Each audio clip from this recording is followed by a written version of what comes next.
안녕하세요. 저는 조용한 곳에서 아픈 아내를 보살피며 살고 있어요.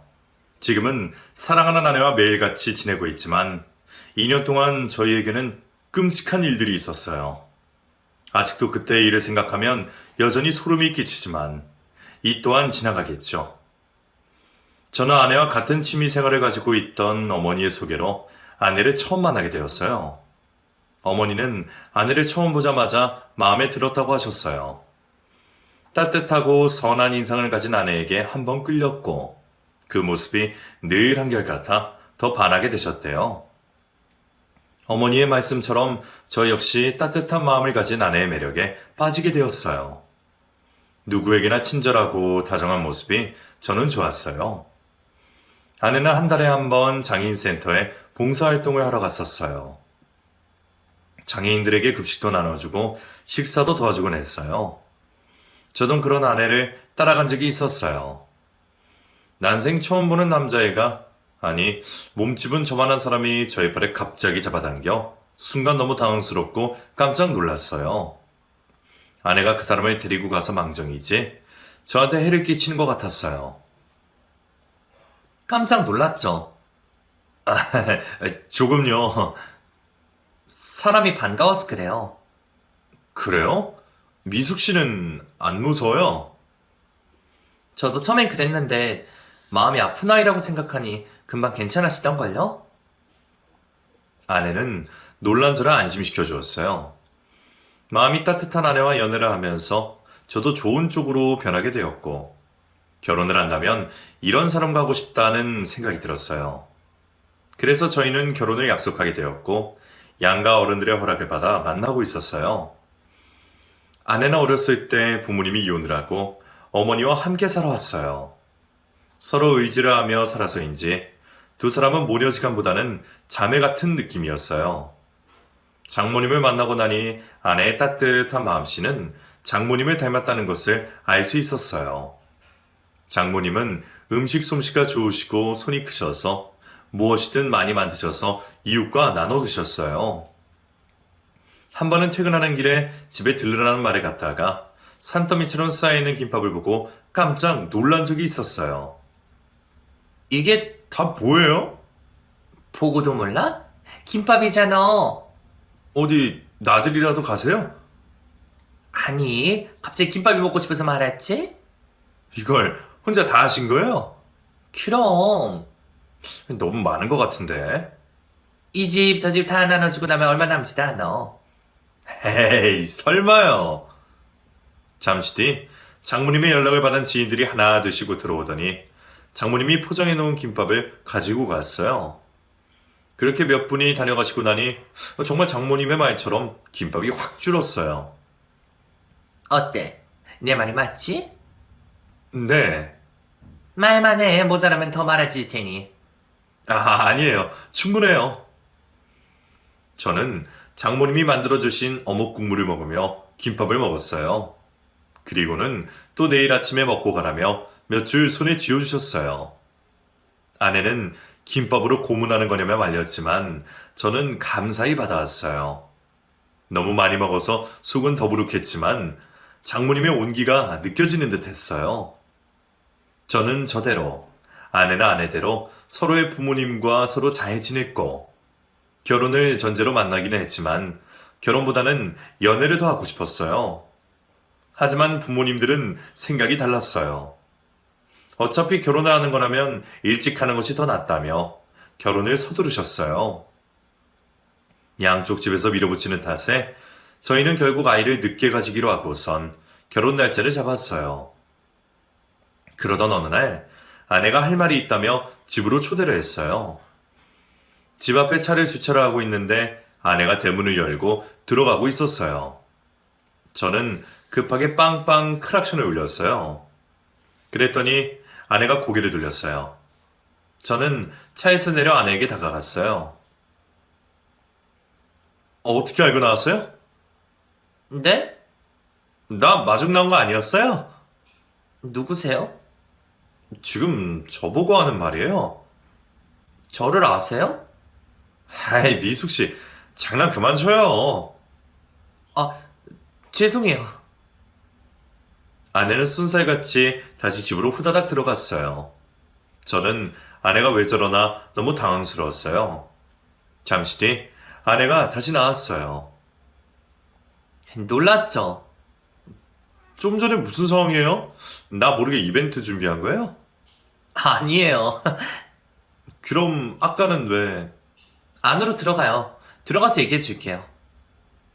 저는 이유도 모른 채 집으로 들어갔고 장모님의 곁에 있는 여자를 보고는 깜짝 놀라고 말았어요. 아내와 너무나도 똑같이 생긴 여자가 저를 쳐다보고 있었어요. 저는 고개를 돌려 제 옆에 있는 아내를 쳐다보았다가 다시 그 여자를 쳐다보았고 잘못 본 것인가 싶어 눈을 비볐어요. 이서방, 잘못 본 거 아니네. 네? 이쪽은 미숙이 동생 정숙이. 이쪽은 미숙이랑 결혼할 사람? 장모님은 옆에 있는 여자를 저에게 소개시켜 주었어요. 저는 장모님의 무슨 말을 하시는지 도무지 알 수가 없었어요. 여기로 와서 앉아. 내가 천천히 얘기해 줄 테니. 장모님은 저에게 소파에 앉아서 이야기를 하자며 소파로 가셨어요. 저는 얼떨결에 따라가 자리에 앉았고 아내가 건네준 음료수를 벌컥 마셨어요. 장모님과 아내는 그런 저를 보고 웃음을 터뜨렸어요. 많이 놀랐지? 아, 네, 쌍둥이처럼 똑같아서. 쌍둥이 맞아. 네? 얘가 미숙이 일란서 쌍둥이 동생 정숙이야. 쌍둥이라뇨? 미숙이는 원래 일란성 쌍둥이였는데 이혼을 하면서 언니 미숙인 내가 그리고 동생인 정숙이는 아빠가 맡아서 키우기로 했는데 애 아빠가 죽고 나서 나와 함께 살겠다고 며칠 전에 찾아왔어. 네. 많이 놀랐지?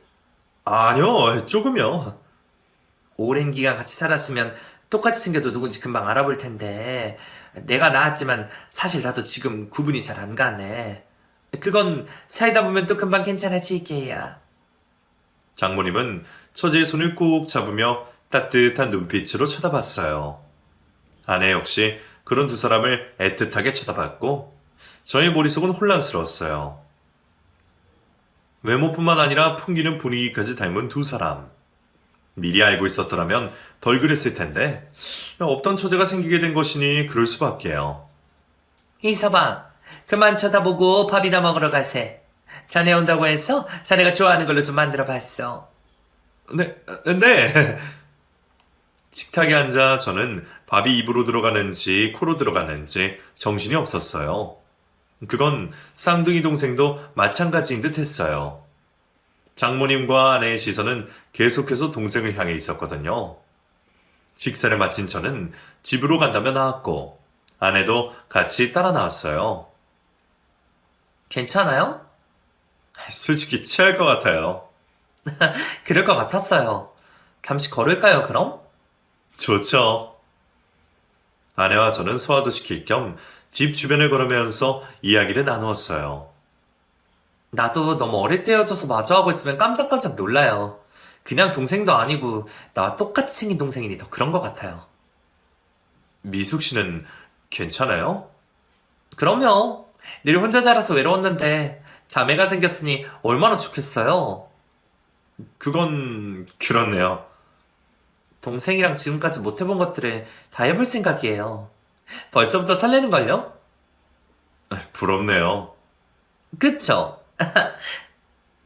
아내는 한박 웃음을 지었어요. 처제가 온 이후로 아내는 처제를 많이 챙겨주었어요. 아주 어렸을 때 헤어져 같은 추억을 공유하고 있는 것이 없었기에 아내는 처제를 더 많이 챙기는 것 같았어요. 장모님도 마찬가지였고요. 결혼을 하기 전 자매들끼리 추억을 더 많이 만들었으면 하셨어요. 그래서인지 아내는 데이트를 할 때 처제를 몇 번 데리고 나왔어요. 똑같이 생긴 사람과 같이 있는 것만으로도 사람들은 쳐다봤고 처음에 저는 그 시선이 불편했었어요. 같은 옷을 입은 사람과 같은 공간에 있는 느낌이었어요. 하지만 그런 불편함은 몇 번 만나고 나니 사라졌고 아내 덕에 오히려 처제와 더 가까워지고 전해질 수 있었어요. 우리 이번 주말에 어디 갈까요? 미안해요. 이번 주말에 엄마랑 동생이랑 여행 가기로 했어요.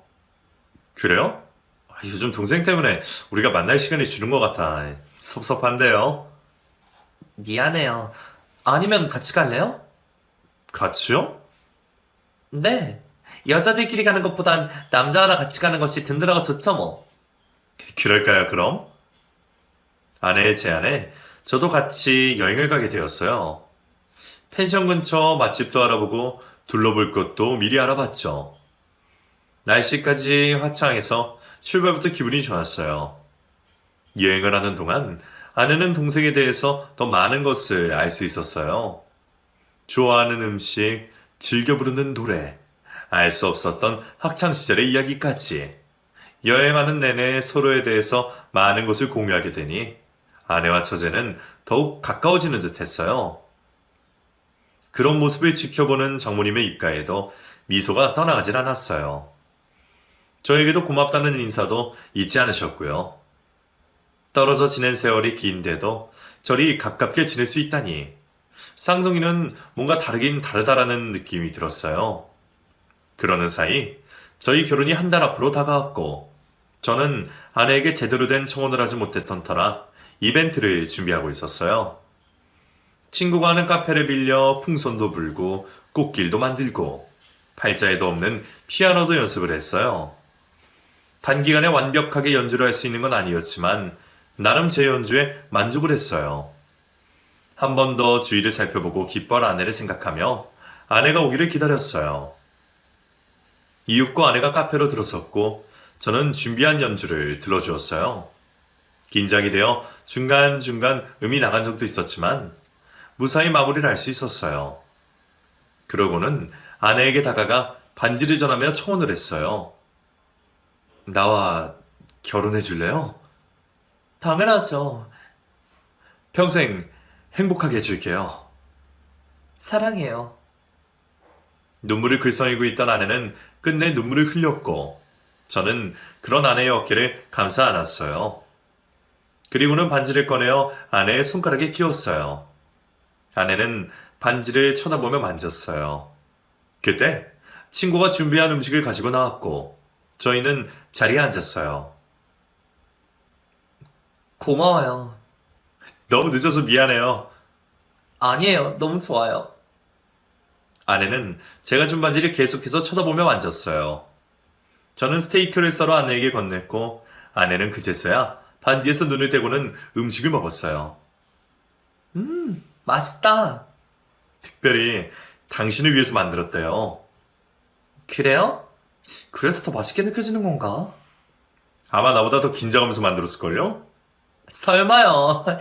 토마토도 잘 구워졌다. 토마토? 아내는 접시 위에 있던 토마토를 입에 넣고는 오물오물 씹었어요. 그제서야 제 음식과 아내의 음식이 바뀌었다는 사실을 알게 되었어요. 아내는 토마토 알러지가 있었거든요. 그래서 아내의 접시에는 토마토가 없었는데 제가 제 스테이크를 썰고는 아내에게 준 것이었어요. 깜짝 놀란 저는 아내에게 뱉으라고 티슈를 건넸어요. 왜요? 맛있는데? 당신 토마토 알러지 있잖아요. 제 말에 더 놀란 아내는 급히 입에 있던 토마토를 뱉었어요. 어서 일어나요. 병원부터 가요. 아니에요. 괜찮아요. 괜찮기는 그 잘못하면 위험해요. 저는 그 정도로 심하지 않아요. 괜찮아요, 정말. 피부가 뒤집어지긴 하는데 약먹은 금방 가라앉아요. 심한 게 아니니 걱정하지 마요. 정말 괜찮겠어요? 괜찮대도요. 뱉어냈으니 괜찮아요.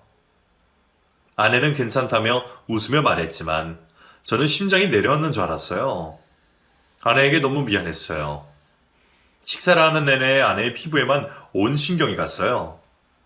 여차하면 바로 응급실에 달려갈 생각이었어요. 다행히 아내는 괜찮았고 저는 놀란 가슴이 쓸어내렸어요. 식사를 마친 저는 아내를 데려다 주었고 집 앞에 도착한 아내는 오늘은 평생 잊지 못할 거라며 이야기했어요. 저는 그런 아내가 너무 사랑스러워 입맞춤을 하려 했고 그때 처제가 나오다가 저를 발견하고는 소리를 질렀어요. 그 소리에 깜짝 놀란 저희는 처제를 봤어요. 처제는 분노에 가득 찬 눈빛으로 저희를 쏘아보았고 아내는 뭐에 쫓기는 사람 마냥 급하게 저에게 인사를 하고는 놀라서 있는 처제를 데리고 쏜살같이 집으로 들어갔어요. 너무 짧은 시간에 일어난 일이라 저는 정신이 없었어요. 잠시 멍하니 서 있다가 집에 돌아온 저는 아내와 처제의 행동에 찝찝함을 느꼈던 저는 다시 아내에게 전화를 했어요. 하지만 아내는 전화를 받지 않았어요. 저는 무슨 일이 생긴 것은 아닌가 걱정이 들기 시작했어요. 한참 후 아내는 괜찮으니 내일 이야기하자며 메시지를 보냈어요. 다음날 아내는 초췌한 모습으로 집에 찾아왔어요. 저는 그런 아내에게 따뜻한 커피를 한 잔 내려주었어요. 커피를 한 모금 마신 아내는 잠시 머뭇거리더니 아무 말도 하지 않았어요. 할 말이 있어서 온 거 아니에요? 어제 무슨 일이 있었어요? 아니요, 별일 없었어요. 처제는 좀 괜찮아요? 어제 갑자기 왜 그랬대요? 집 앞에서 우리 둘이 그러고 있으니 놀랬었나 봐요. 그래요. 난 또 무슨 일이라도 있나 싶었어요. 일은 무슨요? 미숙 씨 얼굴에 핏기가 하나도 없어요. 요즘 결혼 준비로 피곤해서 그런가 봐요. 아내는 제 말에 손으로 얼굴을 감쌌어요. 그리고는 또 아무 말도 없었어요. 커피만 계속해서 마시던 아내가 다시 입을 열었어요. 당신, 내 동생 괜찮아요? 처제? 네. 불편하지 않아요? 아이, 전혀요. 당신 동생인데 불편한 게 뭐 있겠어요. 그래요? 그럼 다행이고요. 왜 그래요? 처제랑 무슨 일이 있었어요? 뭐, 그냥 그렇죠, 뭐. 싸웠구나. 원래 자매들은 그렇대요. 좋았다가도 티격태격하고 옷 가지고도 싸우고 별것도 아닌 걸로 그런다고 그러더라고요.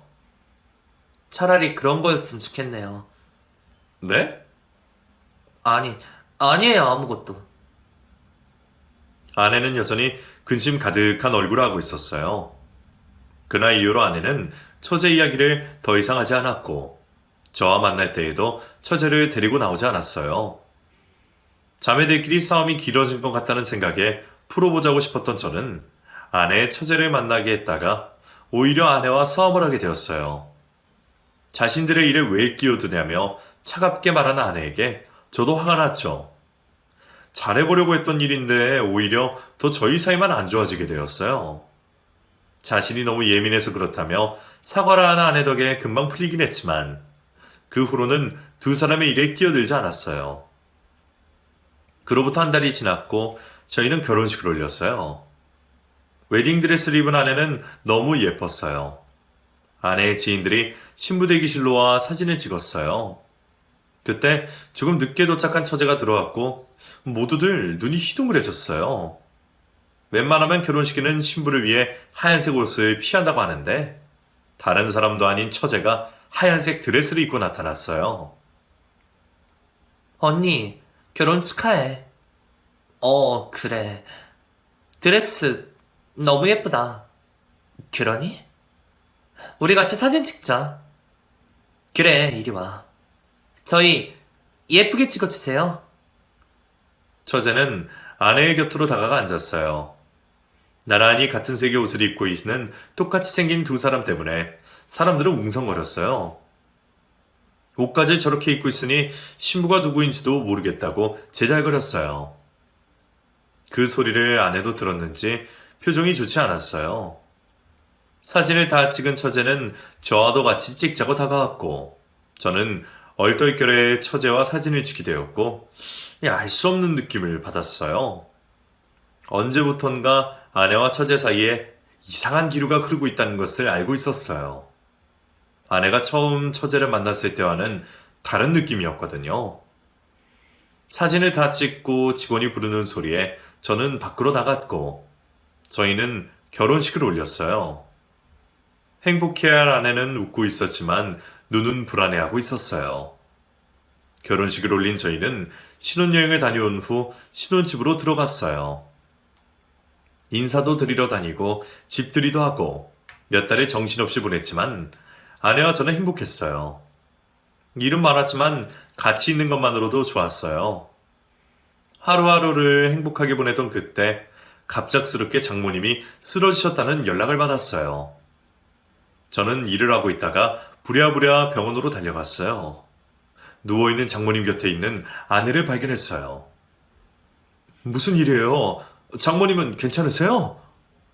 잠시 정신을 잃었어요. 갑자기요? 오늘 장모님이랑 약속 있다 그랬잖아요. 네, 그래서 집에 갔더니 처제는요? 모르겠어요. 연락이 안 돼요. 아내는 넋이 나간 사람처럼 있었어요. 잠시 뒤 장모님은 깨어나셨지만 기력이 많이 약해지셨고 병원에 있으면서 여러 가지 검사를 진행하기로 했어요. 다음날 병원에 나타난 처제는 장모님을 보자마자 울음보가 터졌어요. 그리고는 당분간 병원에 계셔야 한다는 말에 저희 집에 들어가서 같이 살면 안 되겠냐고 말했어요.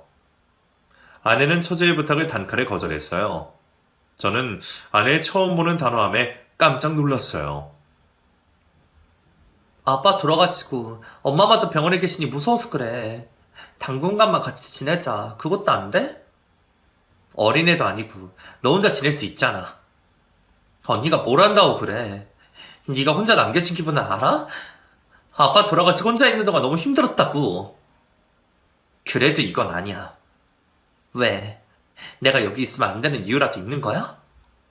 몰라서 물어? 모르겠는데? 언니가 말 좀 해봐. 너 정말... 형부, 당분간만 신세 좀 질게요. 네? 아내에게 말하던 처제는 제게 부탁을 했고 저는 그렇게 하라고 그랬어요. 어려운 일도 아닌데 아내가 너무하다는 생각이 들었어요. 아내는 그런 제게 눈을 휘기며 병실을 나갔어요. 다음날 처제는 바로 저희 집으로 들어왔어요. 한 공간에서 같이 살다 보니 가끔씩 볼 때마다 아내와 처제가 헷갈리기 시작했어요. 평소에는 아내와 같이 있다가 처제를 만나다 보니 바로 구분이 갔었는데 지금은 혼자 있는 아내니 처제를 마주할 때마다 긴가민가 하는 적이 많았어요.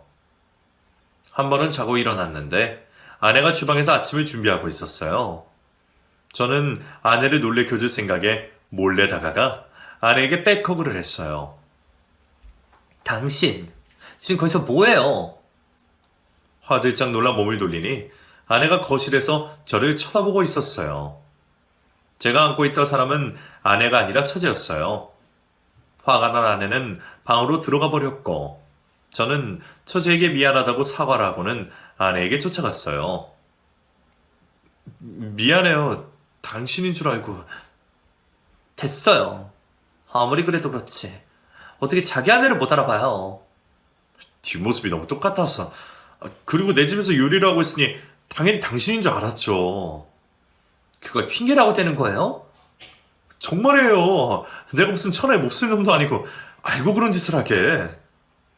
참 기가 막혀서. 진짜 몰랐어요. 진짜. 앞으로 조심해요. 알았어요. 앞으로는 절대 이런 일 없을 거예요. 저는 순간 힘이 풀렸어요. 앞으로는 더 정신을 바짝 차려야겠다고 생각을 했어요. 온 신경을 쓰며 처제와 일주일을 보낸 저는 힐링이 되어야 할 집에서 오히려 스트레스를 받는다는 생각에 조심스레 아내에게 이야기를 꺼냈어요. 그러자 아내 역시 이렇게는 서로 불편해서 안 되겠다며 처제에게 말을 꺼냈어요.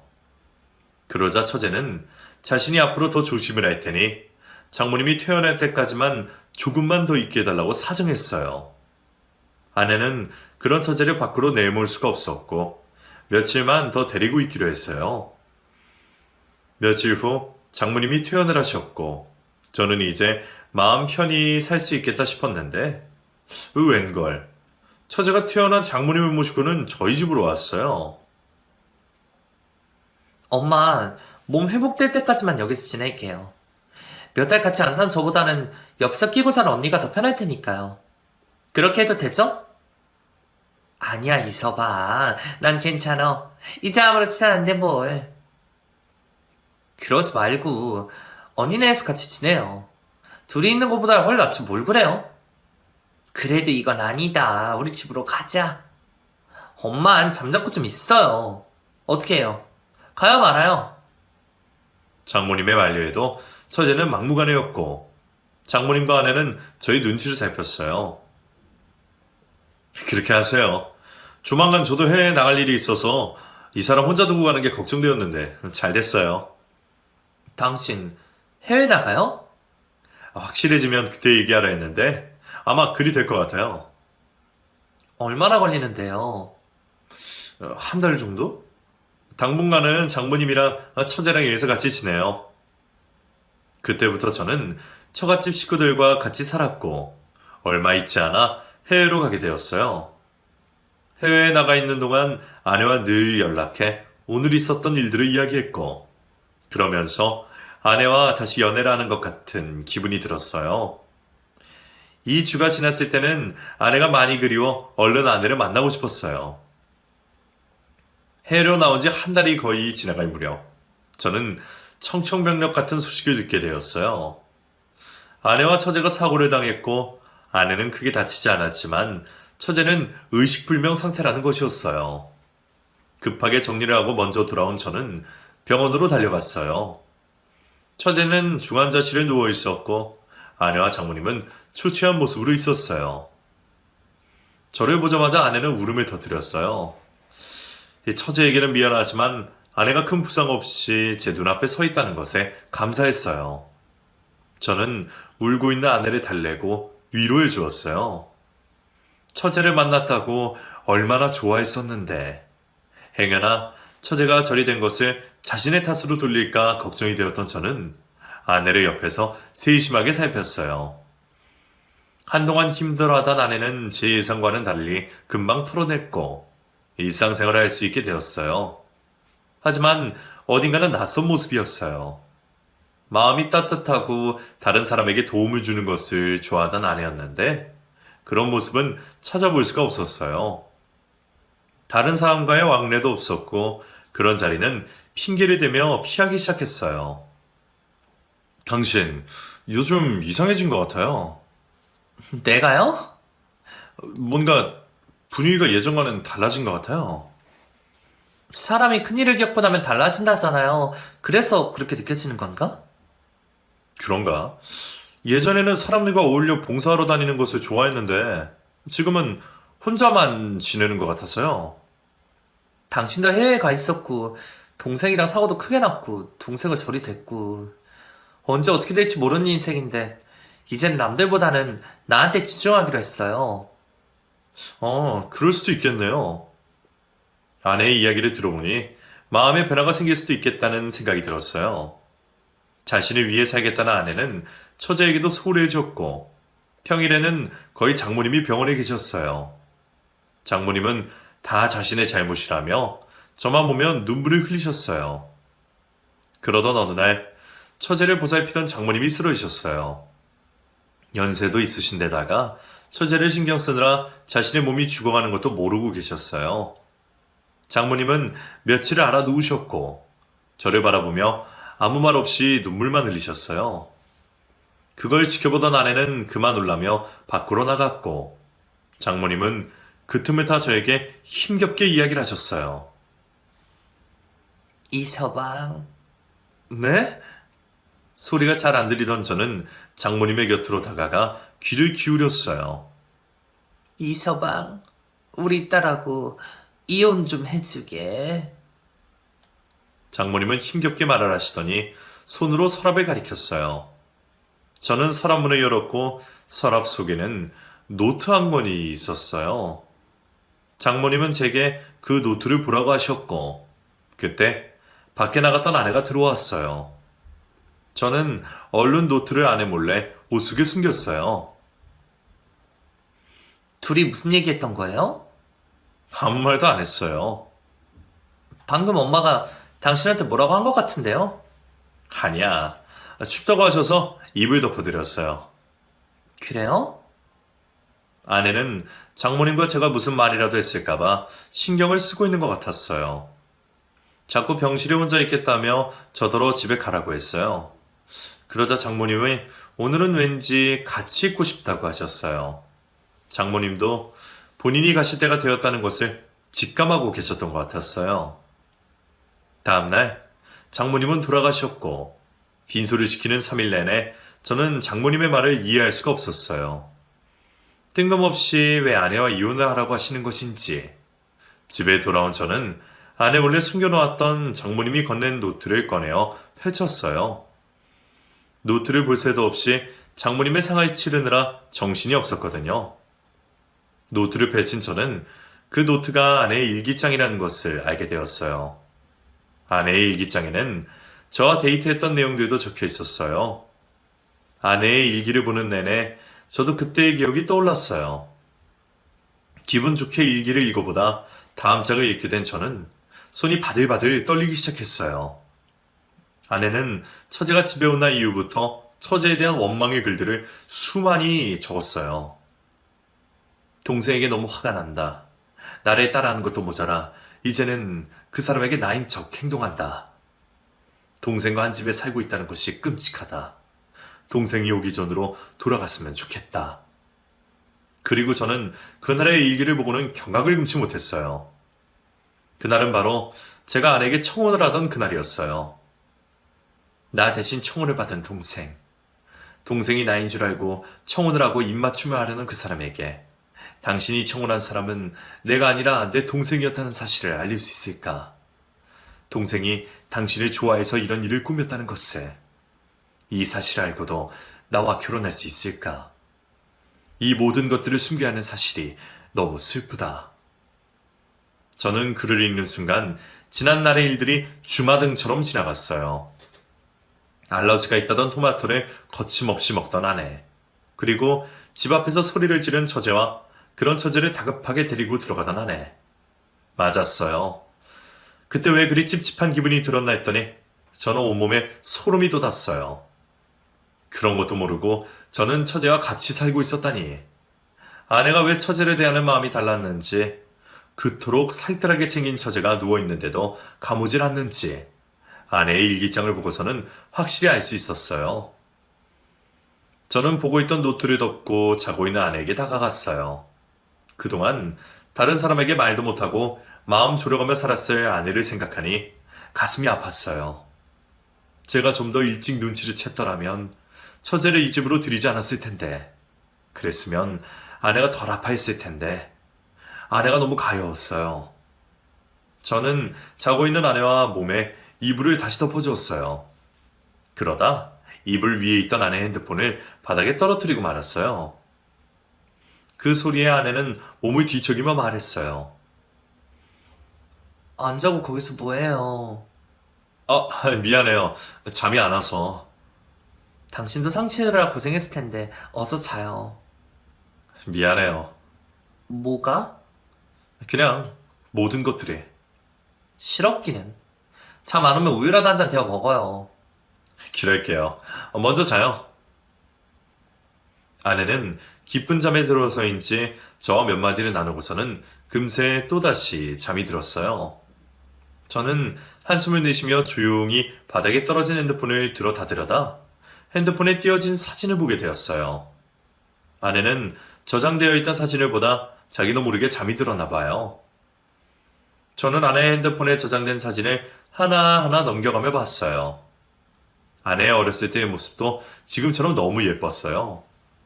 그러다 어느 순간부터 돌아가신 아버지와 함께 찍은 사진들이 보이기 시작했고, 폴더에는 그런 사진들로 가득했어요. 아내는 부모님이 이혼하신 이후로 아버지를 만난 적이 없다고 했었는데, 이상하다고 느낀 저는 다른 것들도 살펴봤고 두 눈을 의심했어요. 아내의 핸드폰에는 아내와 저의 신상 정보가 빼곡히 적혀 있었어요. 이런 것들은 왜 적어놨을까 생각하던 저는 순간 온몸에 소름이 끼치고 말았어요. 아버지와 같이 찍은 사진들, 저와 아내에 대한 정보들. 제가 그동안 아내로 여겼던 사람은 다름 아닌 처제였어요. 심장이 쉴 새 없이 쿵쾅거렸고 숨을 제대로 쉴 수가 없었어요. 지금까지 나를 속이고 태연하게 자고 있는 처제를 보니 우라가 치밀어 올랐어요. 저는 눈에 보이는 것이 없었어요. 자고 있는 처제의 목에 두 손을 갖다 댔어요. 숨통을 끊어버리고 싶었어요. 그러다 병실에 의식 없이 누워있는 아내가 번뜩 떠올랐고 그 방을 뛰어나왔어요. 다음날 아무것도 모르는 처제가 아침을 준비하고 있었어요. 같은 공간에 있는 것만으로 섬뜩했어요. 거실로 나온 저를 처제가 발견했어요. 그냥 가게요? 밥 생각이 없어서요. 그래도 조금이라도 먹고 가지. 배고플 텐데. 아니, 괜찮아요.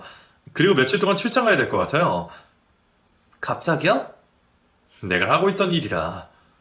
얼마나 걸리는데요? 한 사흘? 알았어요.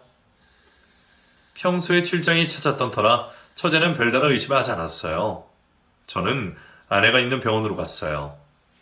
누워있는 아내를 보니 감정을 주체할 수가 없었어요. 아내가 왜 이리 늦게 왔냐고 하는 것만 같았어요. 다리에 힘이 풀린 채 바닥에 앉아 미안함에 가슴이 치며 울부짖었어요. 한참을 그리 있다 마음이 진정된 저는 아내를 다른 병원으로 옮길 준비를 시작했어요. 다행히 누워있는 아내에게 별 관심이 없었던 처제였기에 저는 아내를 여유롭게 다른 곳으로 옮길 수 있었어요. 모든 것을 끝낸 저는 처제가 외출한 틈을 타 재빨리 중요한 물건들을 챙겼어요. 그때 외출을 했던 처제가 들어왔어요. 당신 언제 왔어요? 당신? 왜 그래요? 무슨 일 있었어요? 당신이란 여자 정말 소름 끼친다. 갑자기 왜 이러는 거예요? 언제까지 언니 행세할 거야? 뭐? 내가 모를 줄 알았어? 어디 할 짓이 없어서 언니 인생을 가로채. 네가 그러고도 사람이야? 왜 그래요, 당신? 내가 당신 아내잖아요. 아직까지 정숙이랑 헷갈려하면 어떡해요? 아니 이런 미친년이. 내가 또 속을 것 같아? 나한테 도대체 왜 이러는 거야? 당신이 나한테 청혼했잖아, 그날 밤에. 뭐? 당신이 언니가 아닌 나랑 결혼하고 싶다고 청혼했잖아. 그래 놓고선 왜 언니랑 결혼을 한 건데? 넌 지금 제정신이 아니야. 돌았어. 저리 꺼지지 못해? 내가 아빠 대신 엄마랑 살았으면 당신은 나와 결혼했을 거야. 언니와 난 모든 것이 다 똑같은데 그녀는 되고 나는 안 되는 이유가 뭐야? 어차피 그녀는 죽은 몸이나 다름없잖아, 안 그래? 미친년. 지금까지 아무것도 몰랐던 주제에. 악마의 눈으로 저에게 돌진해오는 처제를 저는 밀쳐냈고 밖으로 나가려 했어요. 그때 처제가 제 발목을 잡았고 저는 심장이 덜컥 내려앉았어요. 등에서는 식은땀이 흘렀고 여기서 붙잡히면 죽겠다는 생각이 든 저는 두 눈을 질끈 감은 채 들고 있던 가방으로 처제를 내리치고 뒤도 돌아보지 않고 그 집을 뛰쳐나왔어요. 아내가 있는 곳까지 어떻게 왔는지도 모를 만큼 정신이 혼미했어요. 누워있는 아내와 손을 잡으며 이제 모든 것이 다 끝났다며 안도의 한숨을 쉬었어요. 아내의 손을 잡으며 빨리 알아보지 못한 후회의 눈물을 흘렸어요. 매일 아내의 얼굴과 손을 닦아주며 책도 읽어주고 노래도 불러주었어요. 아내가 제 목소리를 듣고 있다고 생각하면서요. 그곳에서 몇 달을 지내는 동안 아내는 의식이 조금씩 돌아오고 있었고 저는 너무나 기뻤어요. 더 열심히 아내를 보살펴주며 하루도 빠짐없이 아내에게 책을 읽어주었어요. 그러던 어느 날 아내에게 들려줄 책을 사러 서점에 잠시 갔다가 병실에 돌아온 저는 깜짝 놀라 들고 있던 책을 바닥에 떨어뜨렸어요. 낯익은 여자가 아내를 쳐다보고 있었어요. 순간 처제인 것을 알 수 있었어요. 저는 다급하게 들어가 처제를 밖으로 밀쳤어요. 여기 있으면 내가 못 찾을 줄 알고? 당장 나가지 못해? 여기가 어디라고 찾아와? 내 언니를 보러 왔는데 당신이 뭔데 이래라 저래라야. 당장 꺼져. 경찰 부르기 전에.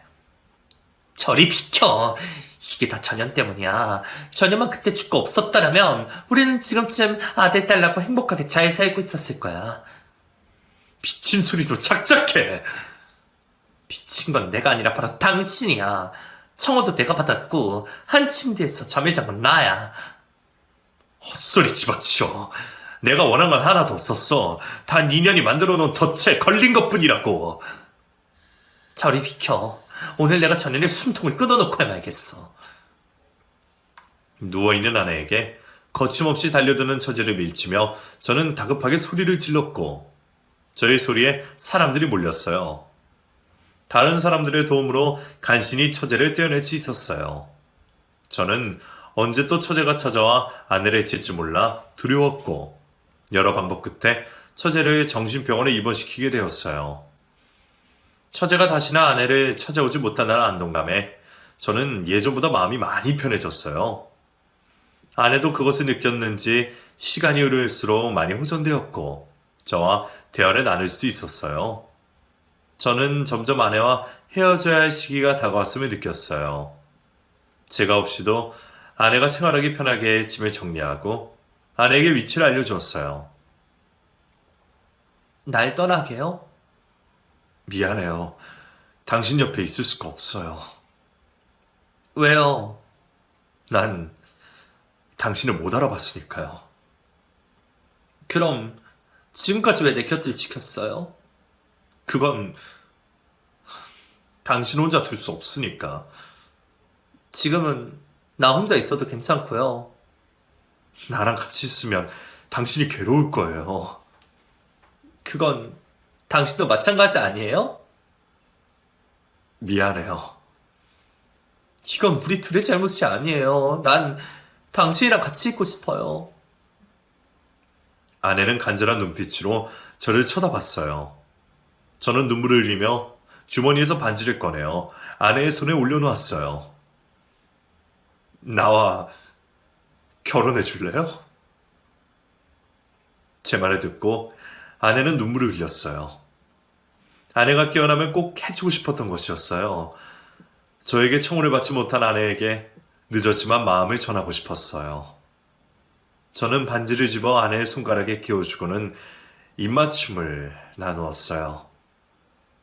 여전히 그때의 일로 저희는 고통을 받고 있지만 제자리를 찾은 것에 감사해야 하며 지내고 있어요. 시간이 약이라고 차츰 나아지겠죠. 그날을 기다리며 제 이야기를 끝냅니다.